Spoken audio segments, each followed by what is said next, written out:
यदि आप बनारस में हैं और आपके पास सिर्फ एक दिन का समय है तो आप क्या क्या देख सकते हैं, आज हम यही कवर करेंगे अपने इस ब्लॉग में, जहाँ पे हम सुबह से शाम तक कौन कौन सी चीज़ें देख सकते हैं एक संक्षिप्त टूर पे। तो इसकी शुरुआत सबसे पहले हम बनारस कैंट रेलवे स्टेशन से करेंगे, क्योंकि सबसे बड़ा रेलवे स्टेशन है बनारस में।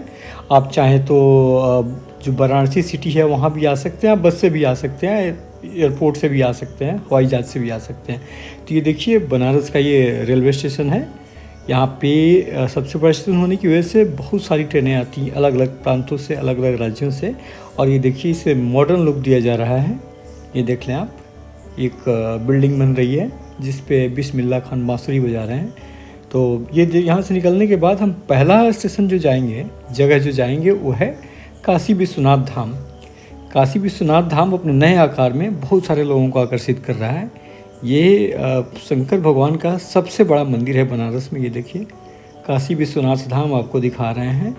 ये इसका न सिर्फ धार्मिक महत्व है बल्कि पर्यटन की दृष्टि से भी बहुत सारे जो जिनको हिंदू धर्म में आस्था नहीं है या फिर अलग धर्म के हैं, वो लोग भी यहाँ घूमने के लिए आते हैं, क्योंकि बहुत ही भव्य बनाया गया है इसे। तो ये काशी विश्वनाथ धाम है। ये यहाँ पे हर कोई बनारस जो आता है वो एक बार काशी विश्वनाथ धाम देखने जाता ही जाता है। आप किसी भी धर्म के हो, किसी भी संप्रदाय के हो, तो आप यहाँ पे जाते ही हैं, क्योंकि ये सबसे आकर्षक चीज़ है बनारस में। और रिसेंटली ये बनाया गया है, इसके पहले भी मंदिर था लेकिन इतना आकर्षक नहीं था। तो आगे चलते हैं। ये देखिए पूरी तरह बैरिकेडिंग की गई है। और यदि आपके पास समय कम है, आप दर्शन करना चाहते हैं, तो आपके लिए वीआईपी दर्शन की भी व्यवस्था है। उसके लिए टिकट्स बुक कर सकते हैं। ये देखिए काशी विश्वनाथ धाम हम पहुंच गए और यहाँ पे बहुत ही लंबी लंबी कतारें लगती हैं, और त्योहारों के दिनों में तो ये संख्या बढ़ जाती है। हम आपको दिखा रहे हैं कि कैसी कतारें लगी हुई हैं। करीब करीब हज़ार की कतारें लगी हुई हैं, जबकि यहाँ पे कोई ख़ास फेस्टिवल अभी है भी नहीं, नॉर्मल दिन है, त्योहारों के दिन नहीं है। और दो लाइनें लगी हैं यहाँ पे, और किसी को शिकायत नहीं है। हर कोई चाहता है कि बाबा विश्वनाथ के दर्शन हो और उसके बाद ही यहाँ से जाएं। ये देखिए ये पूरा मोहल्ला जो ये गोदौलिया के पास है, काशी विश्वनाथ धाम गोदौलिया चौराहे के पास। तो ये आप देखें, यहाँ से व्यवस्था इनकी देखें। काशी विश्वनाथ धाम जाने के लिए लाइनें लगी हैं और भक्तगण पूरी आस्था से लाइन में लगे हुए हैं। ये देख लीजिए पुलिस की पर्याप्त व्यवस्था, ताकि कोई अशोभनीय स्थिति पैदा ना हो। क्या बच्चे क्या बूढ़े, सब जो भी काशी आते हैं, बनारस आते हैं, वो यहाँ पे आते हैं। मैं आपको बता दूं कि वरुणा और अस्सी नदियों से मिलके के संगम पे बसा ये नगरी, इसलिए इसको वाराणसी कहते हैं। ये देख लीजिए बाबा विश्वनाथ का धाम है ये वाराणसी। और ये विश्वनाथ धाम 12 ज्योतिर्लिंगों में से एक है। जो शिव भगवान के 12 ज्योतिर्लिंग हैं उसमें से एक है ये विश्वनाथ धाम। तो आप जब भी बनारस आएँ, आप थोड़ा समय ज़रूर निकालें कि देख लें, यहाँ दर्शन कर लें, और कम से कम देख लें कि ये किस तरह बनाया गया है, कितना भव्य जगह है। ये देखिए हम आपको भीड़ दिखा रहे हैं। तो यहीं बनारस के लोग यहाँ मस्ती में रहते हैं, दूसरे प्रांतों से भी लोग आते हैं। ये देखिए ये गलियाँ और इस तरह की चीज़ें, धार्मिक जगह, ये बनारस का मुख्य आकर्षण है। और आप यदि एक दिन के लिए भी आते हैं तो आप सबसे पहले यहाँ आना न भूलें। इसके बाद हम अन्य जगहों पे भी चलेंगे। ये देखिए लाइन अब ऑलमोस्ट हमने लाइन के पास पहुँच गए हैं, जहाँ पे लाइन ख़त्म होती है। ये देखिए हर कोई आता है, सुबह पहले नहाता है, नहा के दर्शन करता है, उसके बाद दिन की शुरुआत होती है बनारस में। देखिए खाने पीने की तमाम चीज़ें यहाँ पे आसपास लगी हुई हैं। लोग अपना साथ में खाना वाना भी खा रहे हैं। और उसके बाद ये देखिए भक्तगण अपनी पूजा की डलियाँ लिए खड़े हैं, ताकि जैसे ही उन्हें मौका मिले वो जाएं। और कभी कभी तो दर्शन करने में एक घंटे 1.5 घंटे लग जाते हैं, लेकिन किसी को कोई शिकायत नहीं है, किसी को कोई जल्दी नहीं है। तो यदि आप बनारस में हैं तो यहाँ ज़रूर जाइए। ये देखिए हम आपको दिखा रहे हैं, रात में ये नज़ारा और भी भव्य हो जाता है। ये देखिए काशी विश्वनाथ धाम रात में लाइट्स में कैसा लगता है। हमने सोचा कि रात का व्यू दिखा दें, इसलिए स्पेशली गए।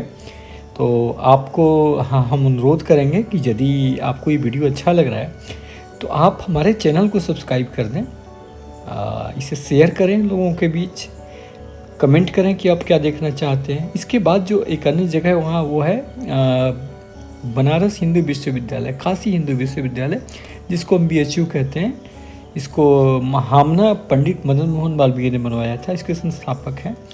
और आज की डेट में, आज की तारीख में बनारस हिंदू विद्यालय सबसे बड़ा आवासीय विद्यालय है, न सिर्फ भारत में, एशिया में भी। और इसका कैंपस बहुत बड़ा है। आप जाएंगे, इसी के भीतर आपको बिरला मंदिर है, जिसे BHU BT विश्वनाथ मंदिर भी कहते हैं। ये आप जाएंगे तो आपके अंदर का जो नज़ारा है, कैंपस के अंदर का नज़ारा, वो बहुत ही सुंदर है। बहुत ही शांत और सुरम्य जगह है यहाँ पे। ये देखिए महामना की मूर्ति गेट पे ही लगी हुई है। तो ये है काशी हिंदू विश्वविद्यालय। ये बहुत ही फेमस जगह है, शिक्षा का मंदिर है एक तरह का, मान लीजिए बनारस का। और न सिर्फ बनारस का, पूरे देश का और विश्व में भी स्थान रखता है बनारस हिंदू विश्वविद्यालय।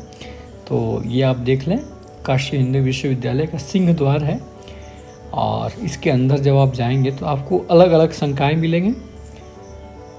BHU के अलग अलग संकाय यहाँ पे वाणिज्य से लेके, कला से लेके, चिकित्सा से लेके, प्रबंधन से लेके, करीब करीब हर विषय जो पढ़ाया जा सकता है वो आपको काशी हिंदू विश्वविद्यालय में उपलब्ध है। तो आप जब भी आएँ तो न सिर्फ यदि आपको पठन पाठन की इच्छा ना भी हो तो भी आप यहाँ पे जाना ज़रूर सुनिश्चित करें।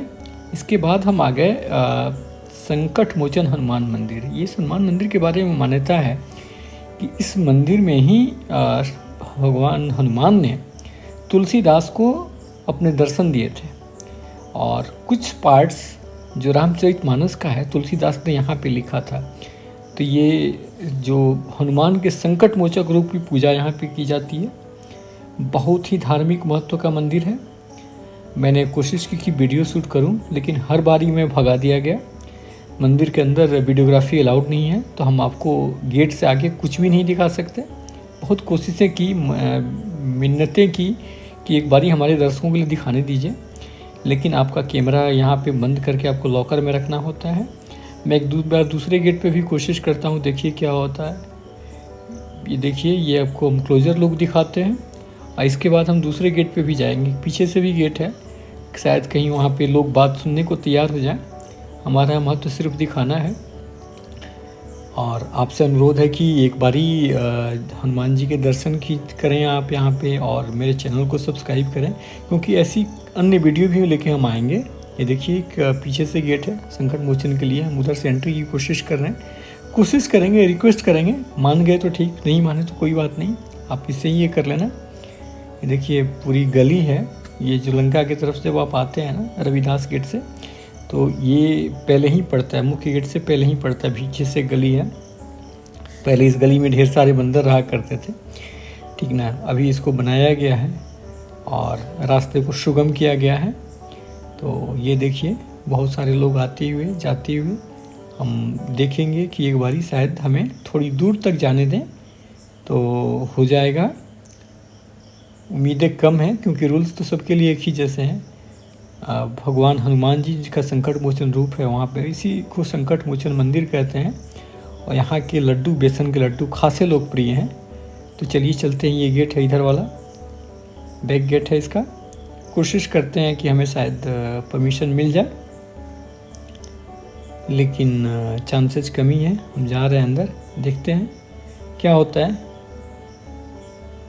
ये देखिए, हम आ गए यहाँ पे, लेकिन नहीं, मुझे रोका जा रहा है, नहीं मिल पाएगी परमिशन।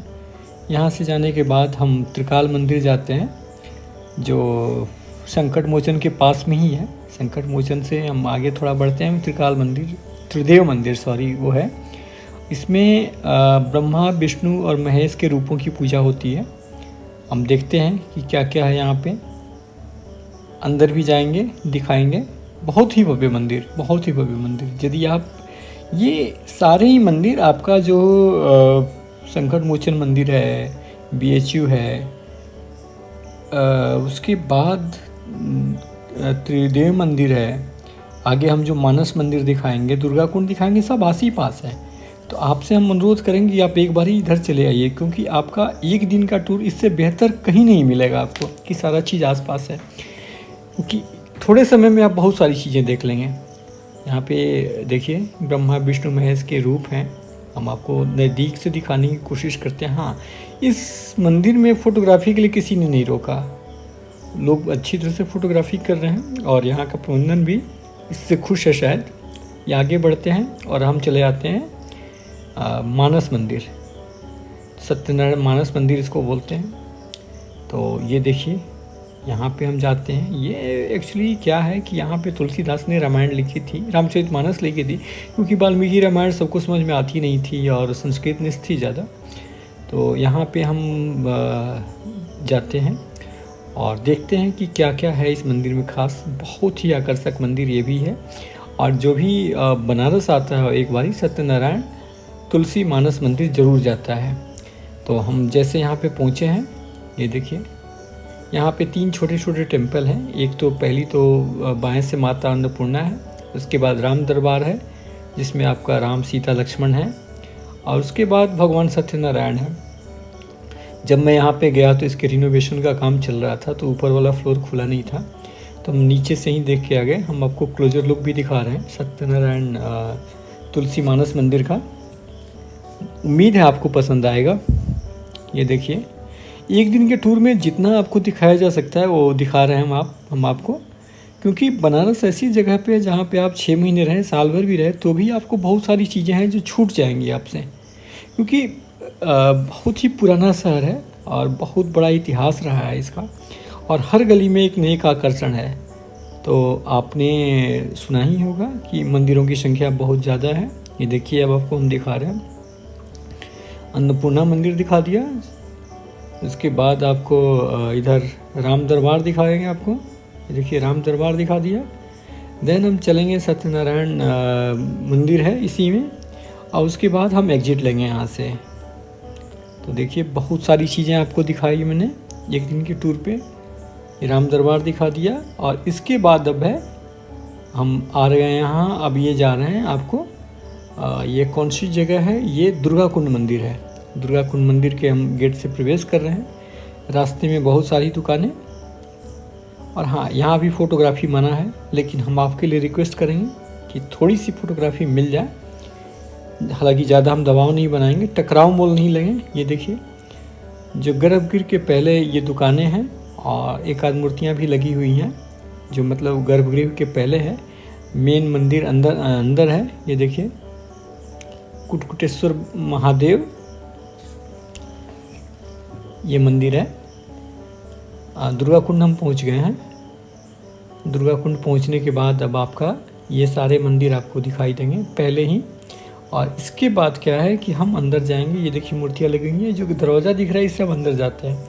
तो फिलहाल हम देखते हैं क्या ही व्यवस्था है, और इसको देखने के बाद मुझे कहीं कहीं रोका भी गया है कि आप फ़ोटोग्राफी ना करें, लेकिन हमारा उद्देश्य ये रहता है कि हमारे जो दर्शक घर पे बैठे हैं वो बैठे बैठे देख लें, और चैनल का उद्देश्य भी यही है। मैंने तो देख ही लिया है, ये सब आपके लिए कर रहे हैं, थोड़ा रिस्क ज़रूर उठाएंगे यदि ये लोग अलाउ करें तो। देखिए क्या होता है, ये देखिए ये रोकने आ गए भैया। चलिए कुछ नहीं करते हैं, छोड़ देते हैं, आगे बढ़ते हैं। आगे बढ़ने के बाद देखते हैं वहाँ पे अलाउ करते हैं कि नहीं, लेकिन जितना भी दिखाया जा सकेगा मैं आपको दिखाऊंगा, कोशिश करूंगा कि आपको जितना हो सके दिखाऊं। मंदिर प्रबंधन से टकराव की कोई वो इच्छा नहीं है, ज़रूरत भी नहीं है। ये देखिए मुख्य मंदिर है, आगे से एंट्री है, और ये नागर शैली में बनाया गया है। लाल लाल दीवारें हैं। अब चूँकि माँ दुर्गा शक्ति का रूप है, इसलिए लाल दीवारें तो वाजिब ही है। ये देखें आप, हम आगे चलते हैं, दिखाते हैं दुर्गा मंदिर, दुर्गा कुंड मंदिर, इसके पीछे कुंड है। ये देखें आप, बहुत सारे लोग। ये देखिए यही है मुख्य मंदिर। कोशिश करते हैं दिखाने की, देखिए हो पाता है कि नहीं। देखिए ये मुख्य मंदिर रोक दिया गया मुझे। आगे बढ़ते हैं, दिखाते हैं आपको इनको और साइड से। मंदिर का शिल्प दिखा देते हैं। ये देखिए हम आ गए हैं लास्ट में, जो दशाश्वमेध घाट पे आरती होती है वो देखने के लिए आ गए हैं। और इसके साथ ही हम ये ट्रिप का एंड भी होगा। ये लास्ट डेस्टिनेशन है हमारे विश लिस्ट में, जो हम एक दिन में कवर कर सकते हैं। सुबह से शाम हो गई है और अब ये 6:30 या 7 बजे के अराउंड ये आरती शुरू हो जाती है। करीब 45 मिनट चलती है, 1 घंटा तक। तो ये देखिए हम आपको दिखा रहे हैं, इसको देखने के लिए दूर दूर से लोग आते हैं, बहुत भारी संख्या में लोग आते हैं। सीढ़ियों पे जगह नहीं मिलती है, तो यदि आपको देखना है नज़दीकी से इसे तो आप 5:30 तक आ जाएँ। मतलब 1 घंटे पहले आ जाते हैं तो आपको जगह मिल जाती है। मुझे जगह नहीं मिली थी। और आप यदि चाहें तो नाव में बैठ के भी इसको देख सकते हैं। ये देखिए बहुत ही भव्य, बहुत ही आकर्षक नज़ारा। इस तरह की आरती शायद ही कहीं होती है दुनिया में। और चूँकि माँ दुर्गा गंगा की आरती है, गंगा तट पे हो रहा है। देखिए बहुत सारा आकर्षण है, बहुत सारे लोग जो बाहर से आते हैं। और यहाँ का जो लाइट्स वगैरह लगाई जाती हैं और जो यहाँ पे पुजारी जो पूजा करते हैं, वो अपने आप में बहुत बड़ा आकर्षण है। कभी आपको बनारस आने का मौका मिले, और ये आरती रोज़ होती है, तो विशेष दिनों पे तो बहुत भारी भीड़ होती है, लेकिन नॉर्मल दिनों में भी आप आके देख सकते हैं। हमने इनका क्लोजर लुक दिखाने की कोशिश की है, उम्मीद करेंगे कि आपको पसंद आए। ये देखें आप, ये देखिए गंगा आरती, देखिए बहुत सारे लोग हैं आसपास से देख रहे हैं। ये देखिए मैं आपको भीड़ दिखाता हूँ, कितने लोग बैठे हुए हैं।